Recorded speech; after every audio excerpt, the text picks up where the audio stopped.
Samir Patel Public School. How are you friends? Today we see chapter 4 of 7th class Sahayak Vachan. Pranayam. Watch the video from start to end. If you like the video, then please like and share. आइए हम chapter 4 प्राणायाम का explain कर लेते हैं। ठीक है, पहले हम देखेंगे प्राणायाम का परिचय। ठीक है, प्राणायाम का परिचय देखेंगे। हमारे प्राचीन ऋषि मुनियों ने जहाँ मनुष्य जीवन को समुन्नत बनाने हेतु ज्ञान विज्ञान संबंधित अनेक खोजें की हैं, वहीं उन्होंने जीवन शक्ति वर्धक प्राणायाम क्रिया का आविष्कार कर मानव मात्र पर महान उपकार दिया है। ठीक है, हमारे प्राचीन ऋषि मुनियों ने जहाँ मनुष्य जीवन को समुन्नत बनवाने हेतु ज्ञान विज्ञान संबंधित अनेक खोजें की हैं। ठीक है, उन्होंने अनेक खोजें की हैं जो वर्तमान युग के पश्चात्य वैज्ञानिक भी इस तत्व को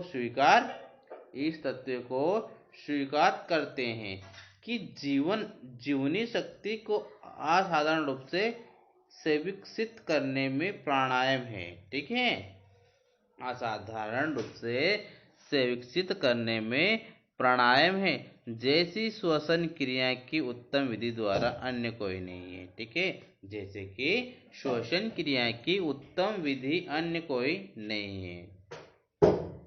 योग के 8 अंकों में प्राणायाम का स्थान आसनों के बाद आता है। ठीक है, जो योग के 8 अंक है उसमें से प्राणायाम का स्थान आसनों के बाद आता है। ठीक है, प्राणायाम संस्कृत के 2 शब्द, ठीक है, जो प्राणायाम है वह संस्कृत के 2 शब्द प्राण और आयाम से मिलकर बना है। ठीक है, जो प्राणायाम है वह संस्कृत के 2 शब्द प्राण और आयम से मिलकर बना है। प्राण का अर्थ है जीवन शक्ति। ठीक है, प्राण का अर्थ है जीवन शक्ति, अर्थात जिसके रहते शरीर जीवित बना रहता है। ठीक है, जिसके रहते शरीर जीवित बना रहता है। तथा आयाम का अर्थ है विकास अथवा नियंत्रण। ठीक है, आयाम का अर्थ है विकास अथवा नियंत्रण। अतः प्राणायाम शब्द का अर्थ हुआ जीवनी शक्ति को विकसित। ठीक है, प्राणायाम शब्द का अर्थ हुआ है जीवनी शक्ति को विकसित अथवा नियंत्रित करने की क्रिया है। ठीक है, नियंत्रित करने की क्रिया है। अब हम इसका प्रभाव देख लेते हैं प्राणायाम का। ठीक है, प्राणायाम का प्रभाव देख लेते हैं। प्राणायाम की क्रिया द्वारा हम शरीर के अंदर नासिक द्वारा प्राणवायु ग्रहण करते हैं, जो सीधे फेफड़ों में पहुंचती है। ठीक है, जो कि सीधे लंग्स में पहुंचती है। फेफड़ों में बहते रक्त में उपस्थित हीमोग्लोबिन प्राणवायु को अवशोषित कर लेता है। ठीक है, हीमोग्लोबिन प्राणवायु को अवशोषित कर लेता है, यानी लौह तत्व और ग्लोबिन यानी प्रोटीन है।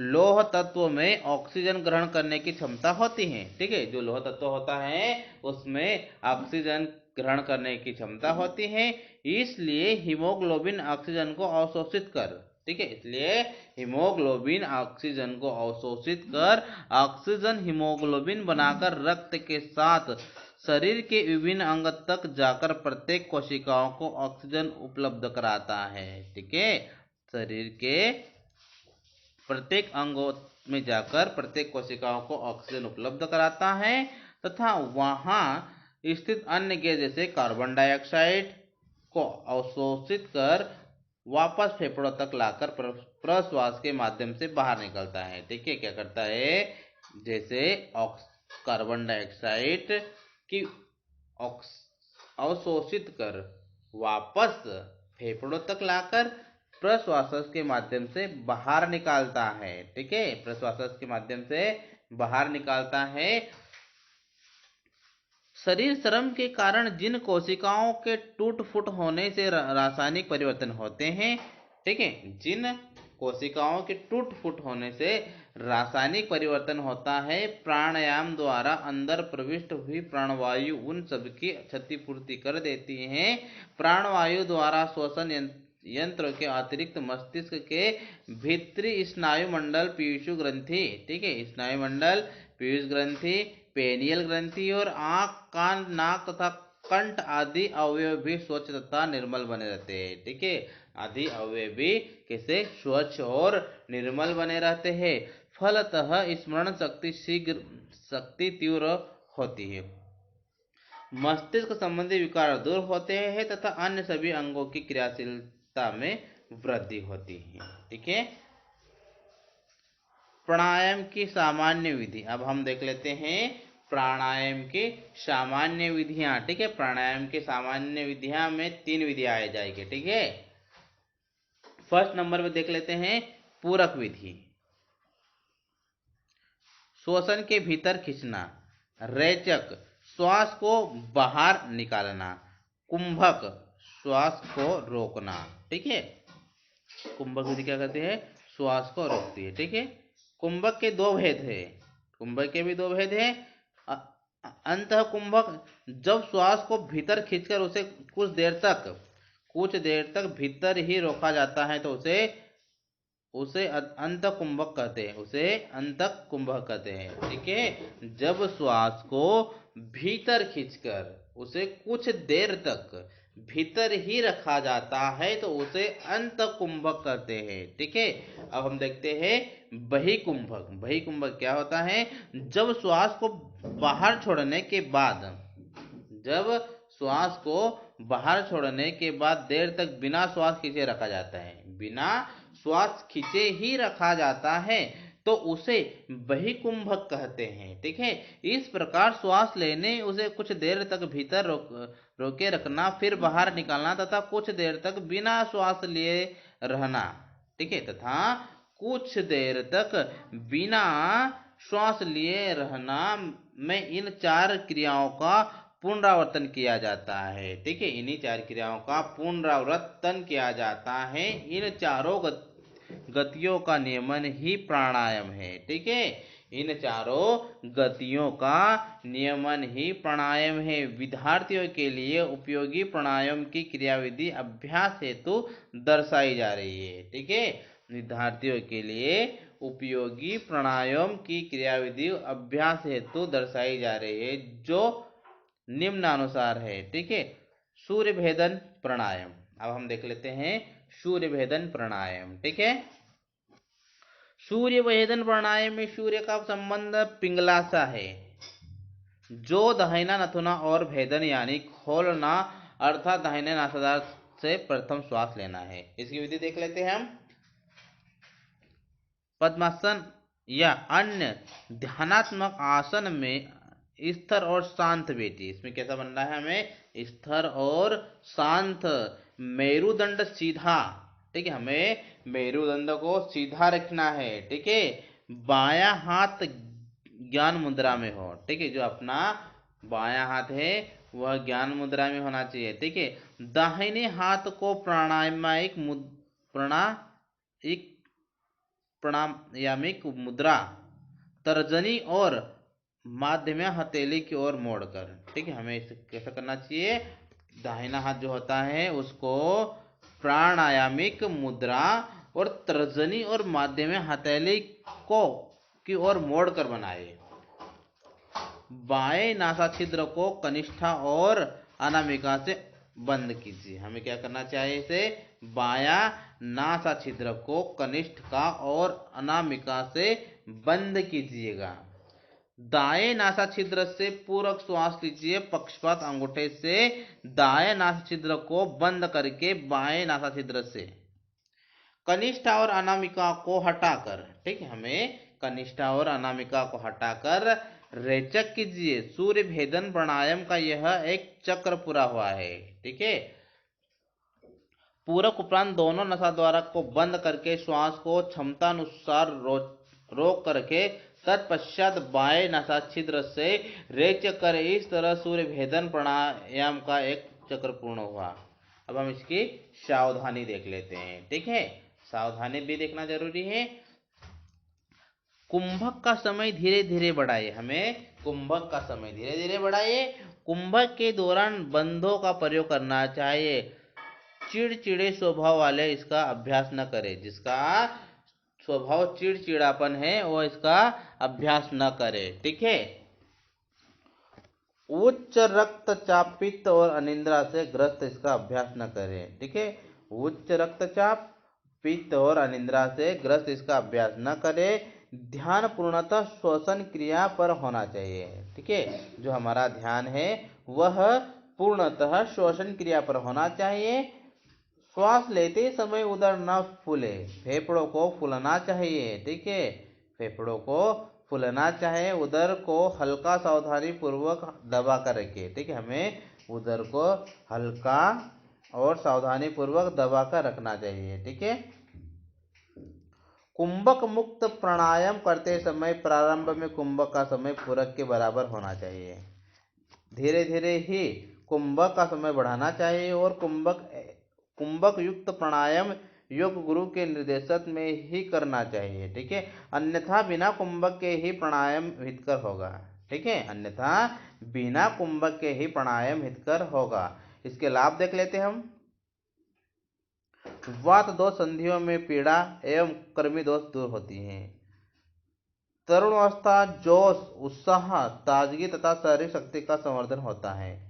फेफड़ों की कार्य क्षमता में वृद्धि होती है। ठीक। इसमें क्या होता है, फेफड़ों की जो कार्य क्षमता होती है उसमें वृद्धि होती है, बढ़ोतरी होती है।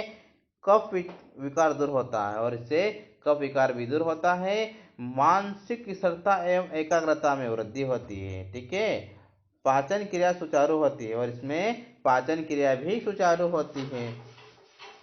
शीतली प्राणायाम, अब हम शीतली प्राणायाम देखते हैं। शीतली प्राणायाम का अभ्यास शीतलता प्रदान करता है, इसलिए इसे शीतली प्राणायाम कहते हैं। ठीक है। इसकी विधि देखते हैं। पद्मासन में बैठे, गर्दन व पीठ सीधी, आंखें बंद व दोनों हाथ ज्ञान मुद्रा में रखें। ठीक है। हमें दोनों हाथ ज्ञान मुद्रा में रखना चाहिए और जीभ को दोनों तरफ से मोड़कर, ठीक है, जो टंग है उसको दोनों तरफ से मोड़कर एक नलिका जैसे बनाते हुए होठ से बाहर निकालकर उसी से पूरक करे। ठीक है। होठ से बाहर निकालकर उसे पूरक करे। पूरक के संपन्न होते ही जीभ की पूर्व स्थिति में लाकर दोनों नथुनों से रेचक करे। ठीक है। दोनों नथुनों से रेचक करे। एक शीतल प्राणायाम के सरल अभ्यास का एक चक्र हुआ। अब हम इसकी सावधानी यहाँ देख लेते हैं। जीभ नलिका जैसी न बने तो एक अंगुली जैसे इस स्थिति को बनाने का प्रयास करे। निरंतर अभ्यास से जीभ अपने आप नलिका की स्थिति लेने लगेगी। प्राणायाम अभ्यास के बाद तेजी से उठकर काम प्रारंभ न करें। ठीक है। अब हम इसकी लाभ देख लेते हैं। ग्रीष्मकालीन में प्राणायाम अत्यंत उपयोगी है क्योंकि यह शरीर की शीतलता प्रदान करता है। ठीक है। क्योंकि यह शरीर की शीतलता को प्रदान करता है, पित्त के रोम को ठीक करता है, भूख प्यास पर नियंत्रण प्राप्त होता है। ठीक है। इस विधि से हमें भूख प्यास पर नियंत्रण प्राप्त होता है। चिड़चिड़ापन एवं गुस्से से निजात दिलाता है। ठीक है। हमें यह विधि चिड़चिड़ापन एवं गुस्से से निजात दिलाता है। फेफड़ों की क्षमता तथा रोग प्रतिकारक शक्ति बढ़ाती है। ठीक है। अब हम देखते हैं उज्जाई प्राणायाम। उज्जाई का अर्थ है विजयी। ठीक है। विधि देख लेते हैं हम। ध्यानात्मक आयन या किसी भी सुविधाजनक स्थिति में गर्दन को सीधा रखते हुए सीधे बैठ जाइए। ठीक है। हमें गर्दन को एकदम स्ट्रेट रखते हुए सीधे बैठ जाइए। सिर को हल्का सा आगे झुकाते हुए कंठ को थोड़ा संकुचित करें। हमें इस विधि में सिर को हल्का सा आगे झुकाते हुए कंठ को थोड़ा संकुचित कीजिए।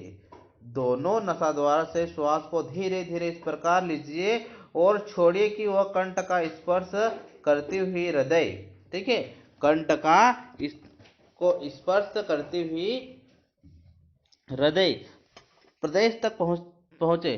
श्वास लेते समय पेट व फूले फेफड़ों को फूलने दीजिए। जब हम श्वास लेते हैं तो उस समय हमें पेट न फूले, फेफड़ों को फूलने दीजिए। ठीक है, पेट न फूले और फेफड़ों को फूलने दीजिए। वायु का स्पर्श कंठ में ही होना चाहिए। ठीक है, जो वायु का स्पर्श घर्षण होता है वह कंठ में ही होना चाहिए। घर्षण के समय रस की ध्वनि उत्पन्न होती है। ठीक है, अब हम इसकी सावधानियां देख लेते हैं। इसमें क्या क्या सावधानियां हमें बरतनी चाहिए। प्रारंभ में पूरक और रेचक का ही अभ्यास करें। हमें शुरुआत में पूरक और रेचक का ही अभ्यास करें, कुंभक न लगाए। हमें कुंभक न लगाना चाहिए।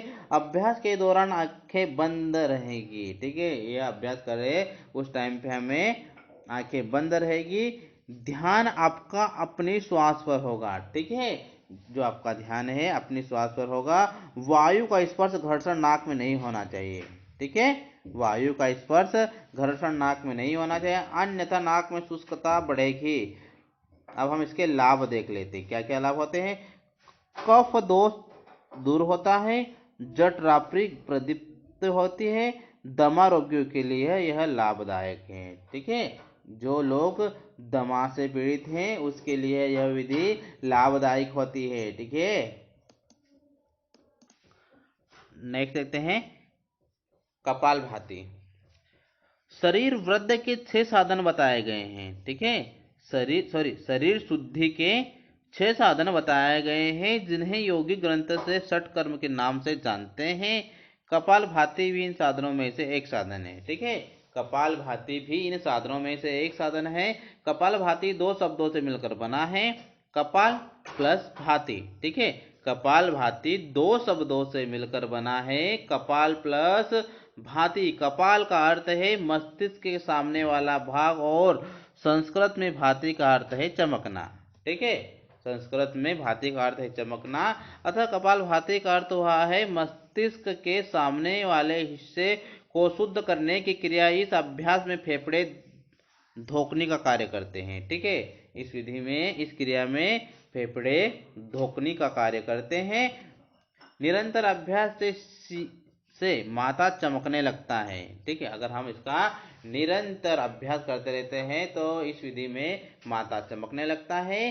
कपालभाति एक औदरिक अभ्यास है जिसमें श्वास की तेजी से एक के बाद दूसरा निष्कासित करने का क्रम चलता रहता है। अभ्यास के दौरान श्वास की गति में किसी प्रकार का अंतर नहीं होता है। ठीक है, श्वास की गति में किसी भी प्रकार का अंतर नहीं होता है। रेचक पूरक केवल अनुपूरक के रूप में, अर्थात रेचक झटके के साथ जल्दी जल्दी कीजिए, पूरक स्वतः होता है।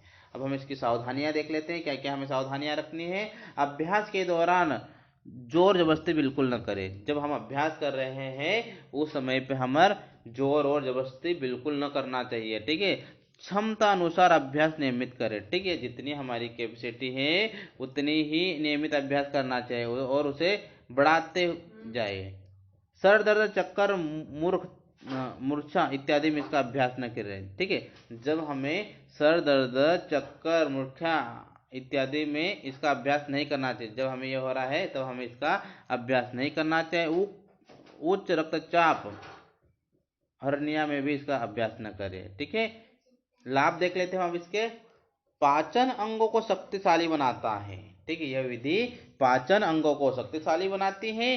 कफ रोग को नष्ट करने वाला है। ठीक है, जिसको भी कफ की समस्या होती है इससे, इस विधि से यह दूर हो जाती है। ठीक है, फेफड़े के रोग में इसका अभ्यास आवश्यक रूप से करना चाहिए। ठीक है, फेफड़े के रोग में इसका अभ्यास आवश्यक रूप में करना चाहिए। मस्तिष्क के केंद्रों को जागृत करने में सहायता मिलती है। ठीक है, ध्यान के लिए उत्तम पृष्ठभूमि तैयार होती है। ठीक है, यह भूमि ध्यान के लिए उत्तम पृष्ठभूमि होती है। ठीक है, मस्तिष्क प्राणायाम अब हम देख लेते हैं। मस्तिष्क प्राणायाम, भस्त्रिका प्राणायाम में रेचक पूरक की क्रिया से पहले लोहार को धोखने की तरह कपालभाति की क्रिया की जाती है। अब हम इसकी विधि देखते हैं। पद्मासन या किसी भी ध्यानात्मक आसन में बैठ जाएं। कपालभाति के 20 स्ट्रोक कीजिए। हमें यहाँ पर कपालभाति के 20 स्ट्रोक करना है। पश्चात सूर्य भेदन प्राणायाम का एक चक्र कीजिए। भस्त्रिका प्राणायाम का वह चक्र हुआ, का यह चक्र हुआ। सावधानी देख लेते हैं हम इसका। उच्च रक्तचाप और हृदय रोगी इसका अभ्यास न करे। ठीक है, उच्च रक्तचाप और हृदय से पीड़ित इसका अभ्यास न करे। अब हम इसके लाभ देख लेते हैं। वात पित्त कफ दोष संतुलित होते ही नाड़ियों की शुद्धि करता है। ये क्या करती है? नाड़ियों को शुद्धि करता है। एकाग्रता बढ़ती है। अस्थमा नामक रोग को ठीक करने में सहायक है। ये विधि अस्थमा नामक रोग को ठीक करने में सहायक है। कुंडलिनी जागरण और आध्यात्मिक प्रणालियों के लिए प्राणायाम बहुत लाभकारी है। ठीक है।